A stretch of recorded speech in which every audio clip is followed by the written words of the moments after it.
Last scene में हमने देखा था कि शियोर को 4 ऑर्चिड पेंटिंग में से एक की मूर्ति मिल जाती है, जिसके बाद वो पूरे महल में ढूंढ के बाकी 4 को ढूंढने की ट्राई करती है, जिसके बाद उसे सेकंड मूर्ति भी मिल जाती है और वो सभी मूर्तियों के पास जाके उसे कंफर्म कर रही होती है कि वो ऑर्चिड मूर्ति है या नहीं। जिसके बाद वो थर्ड मूर्ति को ढूंढने लगती है और जिन्यू के पास पहुंचती है, जहाँ पे उसी के साथ उसने फर्स्ट उस मूर्ति को देखा था। उस मूर्ति के बारे में उससे पूछती है, लेकिन जिंग्यू उसे कुछ नहीं पता था और कहता है कि उसे नहीं पता। जिसके बाद रियर को वो मूर्ति मिल जाती है और जिंग्यू उसके पीछे पीछे आता है कि वो क्या कर रही है, और सियर इस चीज़ को समझने का ट्राई कर रही होती है कि वो मूर्ति है या नहीं। और जिंगी उससे बात कर रहा होता है, लेकिन वो उसके किसी भी क्वेश्चन का आंसर नहीं करती, उसे फुल ऑन इग्नोर कर देती है। और आखिरकार वो फोर्थ मूर्ति को भी देख लेती है और वो सब दिखने में एक जैसी होती है और वही 4 ऑर्चिड पेंटिंग होती है। जिसके बाद नाइट का सीन दिखाया जाता है, जहाँ पे शियर जो है उन 4 पेंटिंग्स को याद कर रही होती है, मूर्ति को याद करती है और उनकी पेंटिंग बनाती है और उस पेंटिंग को कंप्लीट करने के बाद उसे छुपा के रख देती है। जिसके बाद वो उसी डॉल को देखती है जो उसने होंगबिन को दिया था। उसे याद करती है कि उसे ये बात होंगबिन को बतानी चाहिए या नहीं। और तभी वहाँ पे होंगबिन आ जाता है, जो उसकी आधी अधूरी बात सुन लेता है और उससे पूछता है कि वो क्या कर रही है। जिस पर शियर कहती है कि आज तुम पूरा दिन अपने काम में बिजी रहे, मैंने तुम्हें बहुत मिस किया। जिस पर होंगबिन उसे टीज करने लग जाता है और कहता है कि अभी तो तुम कुछ और कह रही थी, कहीं तुम रूम में किसी और इंसान को छुपा के तो नहीं बैठी हो। जिस पर शियर उसका मतलब समझ जाती है और वहाँ से भाग जाती है और बेड पर बैठ जाती है। जिसके पीछे पीछे होंगबिन भी जाता है और उसके क्लोज आने की कोशिश करता है, लेकिन शियर उसे मना कर देती है। लेकिन होंगबिन उसे टीज करने लग जाता है और सीन यहीं कट जाता है। जिसके बाद हमें रात को ही दूसरी जगह का सीन दिखाया जाता है, जहाँ पे शियर एसवन से मिलने आती है और उसे बताती है कि उसने पेंटिंग कंप्लीट कर ली है। जिससे एसवांग पूछती है कि वो पेंटिंग कहाँ है, लेकिन जो शियर है वो पहले ये कहती है कि तुम मुझे और मेरी फैमिली को कभी हर्ट नहीं करोगे और इस तरह ट्रीट नहीं करोगी। जिस पर एसवांग पहले उससे पेंटिंग मांगती है और शियर उसे पेंटिंग दे देती है, जिसे वो चेक करती है तो वो ठीक होती है और वही ऑर्चिड पेंटिंग होती है। जिसके बाद वो शियर को बांध देती है ताकि वो शियर को जान से मार सके। जिस पर शियर उससे पूछती है कि आखिर वो उसे मारना क्यों चाहती है। जिस पर एशवांग कहती है कि वो बस ऑर्डर फॉलो कर रही है और तुम मुझे ब्लेम मत करो। जिस पर शियर उससे पूछती है कि आखिर तुम इस ऑर्चिड पेंटिंग का लेके क्या करने वाली हो, तुम्हारा पर्पस क्या है। जिस पर एशवांग बताने लग जाती है कि डुको का टाइटल डुको के पास नहीं बल्कि उनकी इसके मास्टर के पास होना चाहिए था। वो ये सब अपने मास्टर के कहने पर ही कर रही है। और हमें दरवाजे के बाहर होंगबिन को दिखाया जाता है, जो कि वहीं खड़ा होकर उनकी बातें सुन रहा होता है। और ये होंगबिन और शियर का प्लान होता है, जिससे वो एशवांग से बातें निकलवा रहे होते हैं ताकि उसकी इन्फॉर्मेशन के बारे में उन्हें पता चले, ताकि इससे वो 4 ऑर्चिड पेंटिंग और उसकी मास्टर का पता कर सके। और थोड़ी देर बात करने के बाद वहाँ पर अंकल भी आ जाते हैं, यानी कि बिग ब्रदर, जिसे देखकर शियर काफ़ी शौक हो जाती है और उनसे पूछती है कि आखिर वो ये सब क्यों कर रहे हैं। जिस पर बिग ब्रदर जो है वो फ्लैशबैक बताते हैं कि उनके फादर ने डुको को ये टाइटल दिया था, लेकिन उसके बाद उन्होंने एक और चीज़ लेटर लिखी थी, जिसके बाद उनका ये टाइटल उसे मिलना था। लेकिन वो लेटर कहाँ पे रखा है ये बताने से पहले ही फादर मर गए। इस वजह से डुको का टाइटल उसे नहीं मिला बल्कि उसके छोटे भाई को मिला। और वो लेटर छोटे भाई ने ही छुपा के रखा है कहीं, जो उसे चाहिए। उसके छोटे भाई की वजह से ही आज वो अपनी लाइफ में कुछ भी नहीं है और उसे हर एक चीज़ के लिए छोटे भाई के ऊपर ही मोहताज बनना पड़ता है और इसीलिए वो उस चीज़ का रिवेंज लेना चाहता है। जिस पर शियर उन्हें काफ़ी समझाने का ट्राई करती है कि वो ऐसा कुछ ना करें, लेकिन अंकल कुछ भी नहीं सुनते और ये भी कन्फेस कर देते हैं कि वो सोंगजी के साथ था और उसने उसकी हेल्प की थी ताकि वो यहाँ पर रह सके और उसकी हेल्प कर सके डुकू बनने में। और ये सब कुछ उन्होंने किया ताकि वो डुकू बन सके, लेकिन अब टाइम आ गया है ताकि वो हर एक चीज़ का पे कर सके। और अब तुम जिंदा नहीं रह सकती, क्योंकि अगर तुम जिंदा रहोगी तो उसके बाद तुम किसी न किसी को हमारे बारे में बता दोगी, जिससे प्लान फेल हो जाएगा। और मुझे बस ये 4 ऑर्चिड पेंटिंग चाहिए थी और अब तुम मेरे किसी काम की नहीं हो। उसके बाद वो एशवांग को कहता है कि शेर को मार दे, लेकिन तभी वहाँ पे होंगबिन आ जाता है, जो शेर को बचा लेता है और एशवांग से फाइट करता है। और वहाँ पे बाकी के गार्ड्स आ जाते हैं, जिनसे होंगबिन फाइट कर रहा होता है, लेकिन बिग ब्रदर जो है वो शेर को हॉस्टेज बना लेते हैं और होंगबिन से कहते हैं कि वो वहीं रुक जाए वरना वो शेर को मार डालेगा। इस पर शेर को बचाने के लिए होंगबिन वहीं रुक जाता है और अपनी स्कॉट को भी फेंक देता है और उसे बोलने लग जाता है कि उसके फादर को कितना बुरा लगेगा जब उसे पता चलेगा कि उसके बड़े भाई ने उनको मारने की कोशिश की। वो इस तरह की काफ़ी सारी बातें बोलता है, जिससे कि जो बिग ब्रदर है वो उसकी बातों में आने लगता है और इसी बात का फ़ायदा उठा के जो शियर है वो वहाँ से भाग जाती है और होंगबिन की तरफ आ जाती है। जिसके बाद बिग ब्रदर जो है वो सभी सोल्जर्स को कहते हैं कि उसके ऊपर हमला कर दे, लेकिन पीछे से जो एशवांग है वो उसके ऊपर हमला कर देती है होंगबिन के ऊपर, जिसका होंगबिन पे होने वाला हमला जो है वो शियर अपने ऊपर ले लेती है। और तभी वहाँ पे अमोंग भी आ जाता है बहुत सारे सोल्जर्स को लेके, जिससे वो बाकी सारे सोल्जर्स को पकड़ सके और होंगबिन शेर को लेके यहाँ से चला जाता है। लेकिन इन सब फाइट में बिग ब्रदर जो है वो वहाँ से भाग जाते हैं और हमें होंगबिन को दिखाया जाता है, जो कि शेर को लेके महल में आ चुका होता है। जिसके बाद हमें सीन कट करके थोड़ी देर बाद का सीन दिखाया जाता है, जहाँ पे जो शेर है वो बेड पे लेटी होती है और उसके साथ में ही होंगबिन होता है। इसके बाद जब शेर को होश आता है तो वो होंगबिन को अपने इतने पास देखकर बहुत खुश होती है, लेकिन उसके बाद होंगबिन को भी होश आ जाता है, जो शेर को होश में देख के काफ़ी खुश होता है और उससे पूछता है कि अभी वो कैसी है। जिस पर शेर कहती है कि अभी वो पहले से ठीक है। जिसके बाद होंगबिन कहता है कि अगली बार से अगर ऐसा कुछ हो तो वह सबसे पहले उसे सारी बातें बताएं। जिसके बाद हमें फ्लैशबैक का सीन दिखाया जाता है, जहाँ पर होंगबिन शेर के करीब आने का ट्राई कर रहा होता है। तभी शेर उसे रोकती है और उससे कहती है कि उसे ज़रूरी बात बतानी है। जिसके बाद वो यहाँ पर 4 ऑर्चिड पेंटिंग की और एशवांग की सारी बातें बता देती है होंगबिन। जिसके बाद ये होंगबिन का प्लान होता है कि शेर वो ऑर्चिड पेंटिंग लेके वहाँ जाएगी और इसके पीछे कौन है वो एक्चुअली में पता करेंगी। लेकिन शेर को अपनी मॉम की काफ़ी फिक्र होती है कि एशवांग कहीं उन्हें हर्ट ना कर दे। जिस पर होंगबिन बताता है कि वो बिल्कुल ठीक है, क्योंकि होंगबिन ने पहले ही उसकी मॉम को रिहा कर लिया होता है, क्योंकि उसे शेर पे पहले ही शक हो गया था। जिसके बाद वो अपनी मॉम का एक लेटर भी दिखाता है शेर को, जिसके बाद उसे शियर पढ़ती है जिसमें उसकी मॉम ने लिखा होता है कि वो बिल्कुल ठीक है और वो होंगबिन पे पूरा भरोसा करे, जिस पर शियर उसे थैंक्स कहती है उसकी मॉम की जान बचाने के लिए और उसके ऊपर बिलीव करने के लिए। और होंगबिन कहता है कि अगली बार ऐसा कोई भी प्रॉब्लम हो तो सबसे पहले वो उसे बताए, खुद से ही कोई रिस्क ना ले। और प्रेजेंटली होंगबिन जो है वो भी इसी बात पे लिए शियर के लिए डांट रहा होता है कि वो इतनी डेंजरस बात खुद में छुपा के कैसे रख सकती है, उसे पहले ये सारी चीज़ें बता देनी चाहिए थी। जिसके बाद शियर प्रॉमिस करती है कि आज के बाद वो होंगबिन से कभी कोई भी चीज़ नहीं छुपाएगी और ऐसी कोई भी प्रॉब्लम होगी तो वो सबसे पहले होंगबिन को बताएगी। जिसके बाद हमें होंगबिन का सीन दिखाया जाता है जो कि अपने फादर के पास आता है और पार्टली लोटस के बारे में बताता है कि उसके बारे में उसने पता कर लिया है कि वो एग्जैक्टली कौन लोग हैं और उन्हीं लोगों ने डोगो पे हमला किया था जो कि कोई और नहीं बल्कि उसके बिग ब्रदर हैं। और बताते हैं कि उन्होंने बताया कि ग्रैंडफादर ने मरने से पहले एक लेटर रखा था, जिस लेटर के बारे में मदर को तो नहीं और फादर को पहले से ही पता होता है, लेकिन वो मना कर देते हैं कि ऐसा कोई लेटर नहीं है। जिसके बाद हमें किंगसॉन को दिखाया जाता है कि जो महल में बैठी बैठी बोर हो रही होती है और सोच रही होती है कि वो क्या करे, और उसे इस तरह जिंगियो भी देख रहा होता है। इसके बाद हमें रात का सीन दिखाया जाता है होंगबिन को जो कि बहुत सारी बुक्स लेकर उन्हें पढ़कर ट्राई कर रहा होता है उस लेटर को ढूंढने की, जहाँ पर एक बुक में उसे इस चीज़ के बारे में पता चल जाता है कि ये जो 4 एजेड पपेट्स जो हैं वो एक्चुअली इनकी पूरी ली फैमिली पे डिपेंड है। और वहाँ पे अमोंग भी आता है जो इतनी देर तक काम करने से उसे रोकने का ट्राई करता है, लेकिन होंगबिन उसे भेज देता है। और अमोंग के वहाँ से जाने के बाद वहाँ पे शियर आती है वही डॉल लेके और बोलने लग जाती है कि तुम इतनी रात तक कैसे काम कर सकती हो, जिस पर होंगबिन उसके पास आता है और कहता है कि तुम यहाँ पे क्यों आए हो।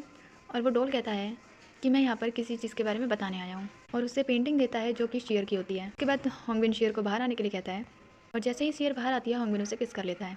जिसके बाद हमें किंगसॉन को दिखाया जाता है जो कि काइट को उड़ा रही होती है, लेकिन वो काइट जो है वो एक ट्री में जाके अटक जाती है जिसे वो सर्वेंट को बोलती है उतारने के लिए, लेकिन सर्वेंट्स जो है वो उसे मना करने लग जाते हैं और कहते हैं कि उसे बहुत सारा काम है, वो ऐसे फालतू की चीज़ें नहीं कर सकते।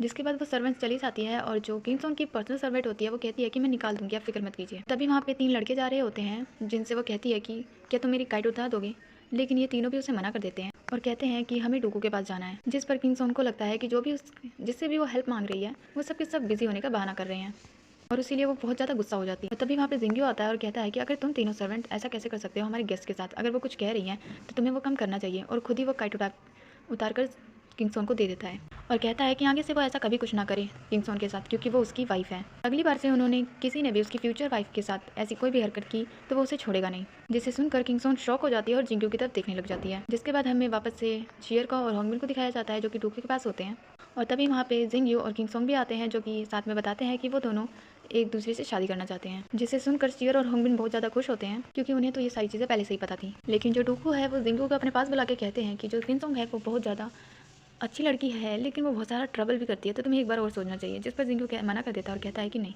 मैं इसी से शादी करूँगा चाहे कुछ हो जाए, और अगर ये कुछ भी करती है तो उसका रिस्पॉन्सिबल मैं रहूँगा। जिस पर शियर और होंगबिन दोनों जिंगियो का साथ देते हैं और कहते हैं कि हमें इन्हें इजाज़त दे देनी चाहिए। इस पर डूगू भी मान जाते हैं और उन्हें शादी करने की इजाज़त दे देते हैं। जिसके बाद वो दोनों बाहर आ जाते हैं। किंगसॉन है वो जिंगियो से पूछती है कि क्या तुम सच में मुझसे शादी करोगे।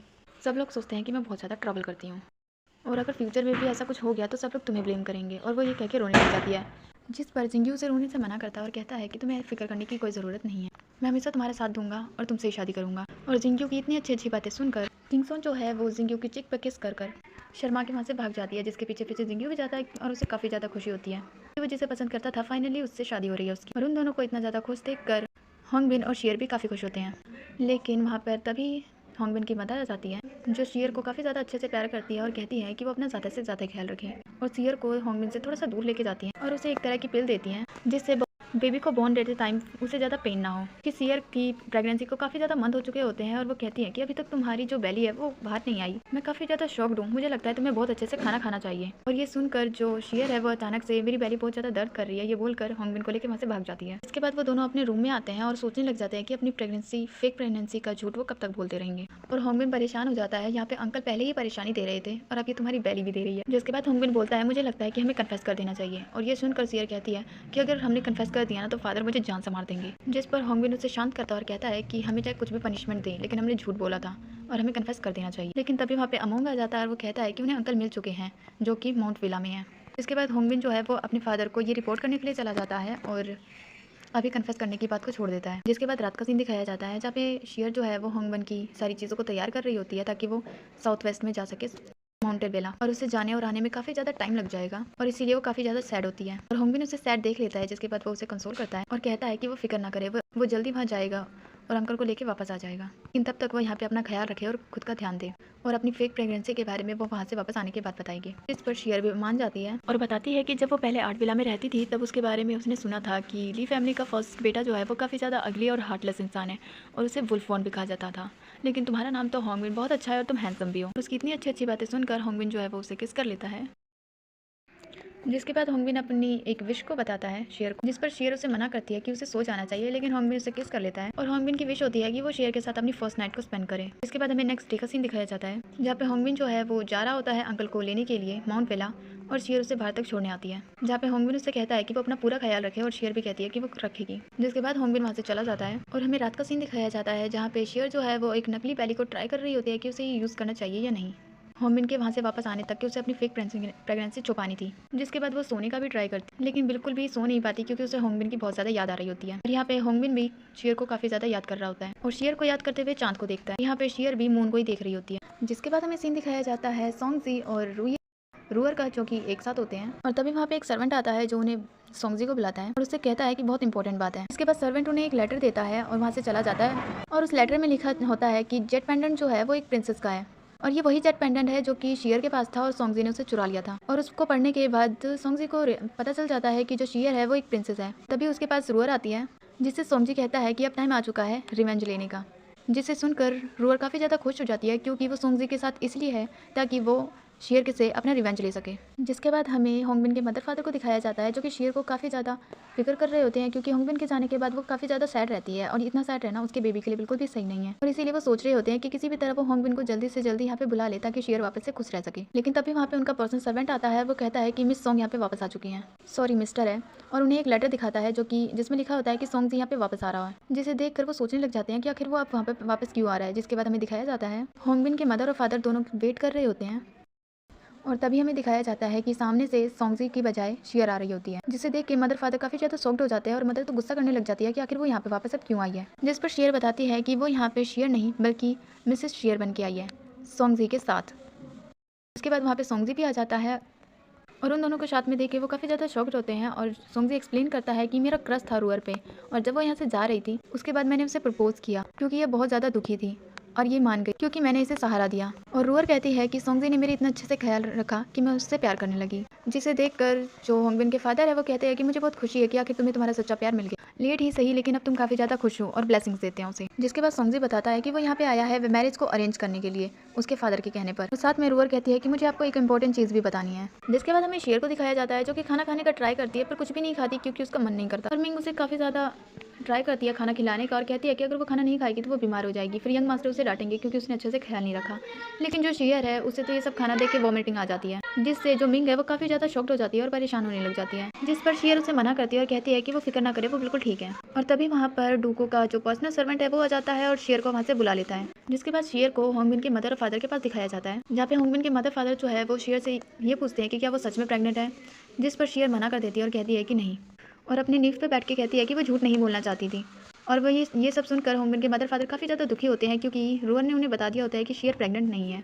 और वो और ज़्यादा बोलने लग जाती है कि शेयर जो है वो स्टार्टिंग से झूठ बोल रही है ली फैमिली से, जब से वो ली फैमिली में आई है। इसके बाद जब होंगबिन के मदर फादर उससे ये सारे क्वेश्चन करते हैं तो शेयर सब कुछ एक्सेप्ट कर लेती है। लेकिन जो मिंग है वो शेयर के बदले सब कुछ बोलने लग जाती है और कहती है कि उसमें उसकी गलती नहीं है, ये सब मैंने किया है, मैंने उनका अच्छे से ख्याल नहीं रखा। और ये सब देखकर शेयर रूअर जो है वो उसे एक थप्पड़ धर देती है और उसे सुनाने लग जाती है कि ये प्रेग्नेंट नहीं थी और तुमने उसे छुपाने की कोशिश की, इसका मतलब तुम भी इसके साथ हो। उसे फिर से मारने जाती है लेकिन शेयर उसे रोक देती है और मदर फादर के सामने सब कुछ खुद ही एक्सेप्ट कर लेती है कि ये सब कुछ उसने किया है, इसमें मिंग की कोई गलती नहीं है, उसे कुछ भी पता ही नहीं। जिसके बाद रूअर कहती है कि देखा, मैंने कहा था, ये सब कुछ सिर्फ इसने पैसों के लिए किया और इसने ली फैमिली की बहुत सारी एसेट्स अपने नाम कर ली है। मुझे यकीन है ये सारी बातें अभी तक होंगबिन को भी नहीं पता होंगी। जिसे शेयर एक्सप्लेन करने का कोशिश करती है लेकिन रूअर उसे बोलने नहीं देती। जिसके बाद जिंग्यू उसके शेयर की साइड लेता है और उन्हें होंगबिन के आने का इंतजार करने के लिए कहता है। लेकिन इस पर फिर से रूअर जो है वो बोलने लग जाती है और कहती है कि थर्ड मास्टर जो है वो काफ़ी ज़्यादा रिलेट करते हैं शेयर से और इसीलिए वो नहीं चाहते कि शेयर को कोई भी प्रॉब्लम हो। जिसे सुनकर जिंग्यू को बहुत ज़्यादा गुस्सा आता है और वो उसे सबक सिखाने वाला होता है, लेकिन जो सोंगजी है वो बीच में बोलने लग जाता है कि शेयर को कुछ कहने पे तुम्हें इतना बुरा क्यों लग रहा है। जिस पर जिंग्यू भी कुछ नहीं बोल पाता और उसके मदर फादर जिंग्यू को साइड कर देते हैं। जिसके बाद शेयर पहले की तरह सारी चीज़ें एक्सप्लेन करने लग जाती है कि आपने मेरे साथ बहुत अच्छा से बिहेव किया, इसीलिए मैं झूठ नहीं बोलना चाहती थी पर मैंने आपसे बोला, और ये सच है कि मैं प्रेग्नेंट नहीं हूँ, इसीलिए आप मुझे जो सज़ा दोगे मैं उसे एक्सेप्ट कर लूँगी। और शेयर की ये सारी बातें सुनने के बाद जो होंगबिन के फादर हैं वो ली मैनर से शेर को बाहर निकालने के लिए कहते हैं और ये सब देख के रूअर को काफ़ी ज़्यादा खुशी होती है और ये सारी बातें अमोंग भी वहाँ पे देख लेता है। और जो मिंग है वो भी शेर के साथ आना चाहती थी, लेकिन जो मिंग है वो ली मैनर की सर्वेंट है, इसीलिए वो कोई भी उसे बाहर नहीं जाने देता। और वहीं पर रूअर की सर्वेंट जो है वो मिंग को थप्पड़ मार देती है ये बोलकर कि आखिर वो शेर के साथ रहकर खुद को क्रिमिनल क्यों बना रही है। और ये सब सुनकर शेर भी उसे कहती है कि वो यहीं पे रहे और उसके वापस आने का वेट करें। जिसके बाद शेर वहाँ से चली जाती है और हमें रात का सीन दिखाया जाता है जहाँ पे होंगबिन उस जगह पे रुकता है ताकि वो नेक्स्ट डे जाकर अंकल को ढूंढ सके। और हमें यहाँ शेर को दिखाया जाता है जो कि मार्केट में घूम रही होती है और अपनी मदर सिस्टर को ढूंढती है और वो एक जगह पे अपनी मदर और सिस्टर को देखती है जिनके पास वो जाती है, लेकिन वो रियलाइज करती है कि वो उसकी मदर सिस्टर नहीं बल्कि कोई और है और बताती है कि ये पवेलियन जो है वो उसकी मदर ने बेच दिया और वो ये मेरा है। उसके बाद शेर वहाँ से जा रही होती है, लेकिन तभी उनके ऊपर कोई हमला कर देता है जिससे बचने के लिए वो भाग रही होती है, लेकिन भागते हुए वो एक जगह आके फंस जाती है जहाँ पे आगे रास्ता नहीं होता और वो लोग उसका पीछा कर रहे होते हैं और वो सोच रही होती है कि किसी भी तरह डेविल यानी कि होंगबिन आके उसे बचा ले। जिसके बाद सीन वहीं कट जाता है और हमें होंगबिन को दिखाया जाता है जिसको बुरा सपना आता है, जिससे उठकर वो सीधा शेर का नाम लेता है और उसकी बहुत ज्यादा फिक्र करता है। जिसके बाद वो सर्वेंट को कहता है कि अभी की अभी सारी तैयारी करो, हम अंकल को ढूंढने जा रहे हैं। जिसके बाद नेक्स्ट डे का सीन दिखाया जाता है जहाँ पे होंगबिन जो है वो उस जगह पे पहुंच चुका होता है और वहाँ पे बिग ब्रदर भी होते हैं यानी कि अंकल, जो कि होंगबिन के आने का वेट कर रहे होते हैं और उनके साथ में ऐशवेंग भी होती है जिसे बिग ब्रदर कहते हैं कि वो उसे छोड़ के यहाँ से चली जाए क्योंकि उसकी लाइफ यहाँ पे ख़त्म हो चुकी है, लेकिन अगर ऐशवेंग यहाँ पे रही तो उसकी भी ख़त्म हो जाएगी और वह नहीं चाहता कि वो अपने साथ किसी और की भी लाइफ ख़राब कर दे। जिसे ऐशवेंग छोड़ के नहीं जाना चाहती थी, लेकिन बिग ब्रदर के कहने पर उसे जाना पड़ता है। जिसके बाद होंगबिन आकर बिग ब्रदर को पकड़ लेता है और उस जगह को सर्च करवाता है क्योंकि अंकल को अगर साफ साफ खुद को पकड़वाना ही होता तो आखिर वो इतनी दूर आकर छुपते क्यों। तभी होंगबिन के पास एक पर्सन आता है जो उन्हें एक लेटर देता है जो कि अमोंग का होता है और उसमें लिखा होता है कि यंग मिस्ट्रेस जो है वो डेंजर में है। जिसे देखने के बाद वो जल्दी से जल्दी महल जाने की तैयारी करवाता है और हमें दिखाया जाता है कि थोड़ी ही देर में वो महल पहुंच भी जाता है और आने के बाद वो सभी सर्वेंट से शेर के बारे में पूछता है, लेकिन कोई उसे कुछ नहीं बता पाता। जाने में तो उसे इतने दिन लग गए थे, आने में इतना सा टाइम लगा। जिसके बाद वो अपने रूम में भी जाता है और वहाँ पे भी उसे कोई नहीं मिलता। जिसके बाद होंगबिन के मदर फादर आते हैं उससे मिलने के लिए, जिनसे वो शेर के बारे में पूछता है और वो बताते हैं कि शेर ने उनसे झूठ बोला अपनी प्रेगनेंसी के बारे में, इसीलिए उन्होंने उसे महल से बाहर निकाल दिया। जिस पर होंगबिन कहता है कि उसे पहले से पता था कि शेर झूठ बोल रही है और उसके झूठ में मैंने पूरा साथ दिया था। और ये सब सुनकर तो होंगबिन के मदर फादर बिल्कुल ही शॉक्ड हो जाते हैं। होंगबिन उन्हें छोड़कर शेर को ढूंढने के लिए जाता है, लेकिन उसके मदर फादर उसे उसके ही मैनर में बंद कर वहाँ से चले जाते हैं और उससे कहते हैं कि जब तक वो शेर को भूल नहीं जाता तब तक वो मैनर में ही रहेगा। जिसके बाद होंगबिन के मदर फादर वहाँ से चले जाते हैं और होंगबिन जो है वो वहीं पे बैठकर शेर की दी हुई उस डॉल को देख रहा होता है।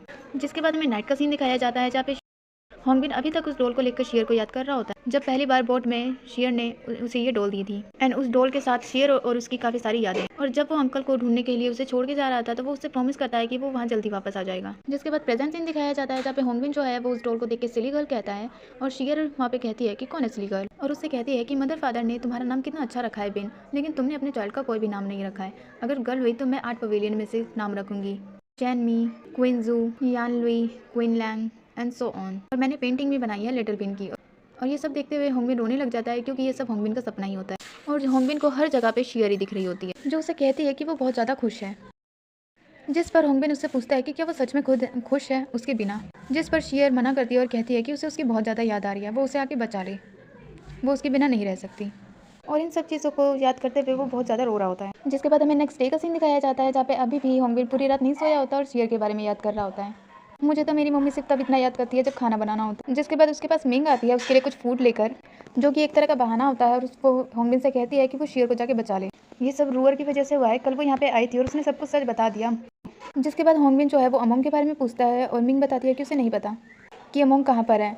जिसके बाद जो होंगबिन है वो ये सुनने के बाद बाहर जाने लगता है और गार्ड उसे रोकने का ट्राई भी करते हैं, लेकिन होंगबिन नहीं सुनता। लेकिन तभी वहाँ पे होंगे आ जाता है जो आकर बातें तो इस तरह करता है जैसे कि वो होंगबिन को रोकने आया है, लेकिन वो होंगबिन का साथ देता है ताकि वो यहाँ से जा सके और दोनों ही बड़े ही स्वैग से यहाँ से निकल जाते हैं। जिसके बाद हमें डूको और उनकी वाइफ का सीन दिखाया जाता है जिसके पास मिंग को लाया जाता है और उन्हें बताया जाता है कि लास्ट टाइम मिंग वहाँ पे थी जब होंगबिन वहाँ से गया। जिसके बाद मिंग बताती है कि होंगबिन जो है वो यंग मिस्ट्रेस को ढूंढने गया है, जिसे सुनकर होंगबिन की मॉम को बहुत ज़्यादा गुस्सा आता है क्योंकि होंगबिन ने शेर को चूज़ किया था उसकी और शेर के बीच में, और इसी बात से वो बहुत ज़्यादा गुस्सा होती है कि होंगबिन हर बार सिर्फ उसे ही क्यों चूज़ कर रहा है। जिस पर डूको उसे समझाता है कि शेर ने आखिर इतना बड़ा रिस्क क्यों लिया अपनी फेक प्रेगनेंसी का, उसे एक बार अच्छे से शेर के बारे में सोचना चाहिए। क्या जब वो यहाँ पे थी तो उसका लव उसे दिखाई नहीं दिया। जिस पर मदर बोलती है तो क्या मतलब है आपका कि इसमें मेरी गलती है। जिस पर फादर मना करते हैं और कहते हैं कि नहीं, इसमें किसी की गलती नहीं है। रूअर अचानक से सोंगजी के साथ आई जिस वजह से हम कुछ कर भी नहीं सकते, और इसीलिए वो होंगबिन को जाने के लिए कहती है कि उसे जो करना है उसे करने दो। जिसके बाद हमें होंगी और होंगबिन को दिखाया जाता है जहाँ पे होंगबिन कंटिन्यूसली ये पूछ रहा होता है कि आखिर शेर कहाँ पर है। यहाँ पे होंगबिन उसे बताता है कि जब उसे महल से निकाला गया तो वो 8 पवेलियन गई थी पर वहाँ पे उसे कोई नहीं मिला। जिसके बाद पाटली लोटस के लोग उसके पीछे पड़ गए और उसके बाद और उसके बाद की कहानी सुने बिना ही होंगबिन बहुत ज़्यादा फिक्र करने लग जाता है कि आखिर क्या हुआ, और वो सोचता है कि कहीं वो लेट ना हो गया हो। और होंगबिन की इतनी फिक्र देख के उसे इग्नोर करके जाने लगता है, जिसके पीछे पीछे होंगे आता है और कहता है कि मैं उसे एक आखिरी बार देखना चाहता हूँ और उससे सॉरी कहना चाहता हूँ। जिस पर होंगे उसे बता देता है कि यहीं इस घर में शेयर है, तुम्हें जाके उसे जो कहना है तुम कह सकते हो। जिसके बाद होंगबिन और होंगे दोनों ही उस घर के अंदर जाते हैं, जो कि होता है डॉक्टर ये जिजाई का घर। और वहाँ पर शेयर बड़े ही आराम से बैठकर अमोंग मिंग जिंग यू और अपनी सिस्टर के साथ गेम प्ले कर रही होती है। और उसके पास होंगे आता है, जो कि उसे बड़े ही अच्छे से ट्रीट करता है, और पीछे से खड़ा हुआ होंगबिन ये सब देख रहा होता है और काफ़ी ज़्यादा जेलस होता है। जिसके बाद वो बहुत ज़्यादा जोर से चिल्लाता है और सब उसे देखने लग जाते हैं। जिसके बाद वहाँ से मदर उठती है और कहती है कि तुम सामने वाले डोर से क्यों नहीं आए। और उन्हें देखते ही होंगबिन उन्हें ग्रीट करता है। और हमें फ्लैशबैक का सीन दिखाया जाता है जहाँ जिस दिन शेर के ऊपर हमला हुआ था वहाँ पे अमोंग और होंगे आ गया था ताकि वो उसे बचा सके। वैसे तो होंगे ने कुछ किया ही नहीं था, अमोंग ने सब कुछ संभाल लिया था। और वो ये सारी बातें होंगबिन को बताते हैं। जिसके बाद शेर की मोम आती है, जो वहाँ पे बहुत सारा फूड रखती है और बताती है कि ये सब शेर ने बनाया है। जिसके बाद वो वहाँ से चली जाती है। जिसके बाद वहाँ पे शेर आती है, जो होंगबिन से बात करने का ट्राई करती है, पर होंगबिन उससे बिल्कुल भी बात नहीं करता। और शेर जो है वो होंगे को कहती है कि वो उससे कुछ कहे, लेकिन जो होंगे है वो भी बहाना बना के वहाँ से जाने लग जाता है। और साथ में जिंगयू को भी ले जाता है, ये बोल के कि वो किचन में हेल्प करने जा रहे हैं बाकी सब गर्ल्स और तुम्हारी मदर की। जिसके बाद वो दोनों अकेले होते हैं, लेकिन तभी वहाँ पे अमोंग आ जाता है, जो कि खाना खाने के लिए बैठ जाता है। जिसके बाद शेर जो है वो होंगबिन को बोल में सर्व करती है। और तभी होंगबिन शेर से क्वेश्चन करता है कि आखिर वो इतने सारे लड़कों के साथ गेम क्यों खेल रही थी। जिसे सुनकर अमोंग भी शॉक हो जाता है और यहीं पे हो जाता है एक्सप्लेनेशन खत्म।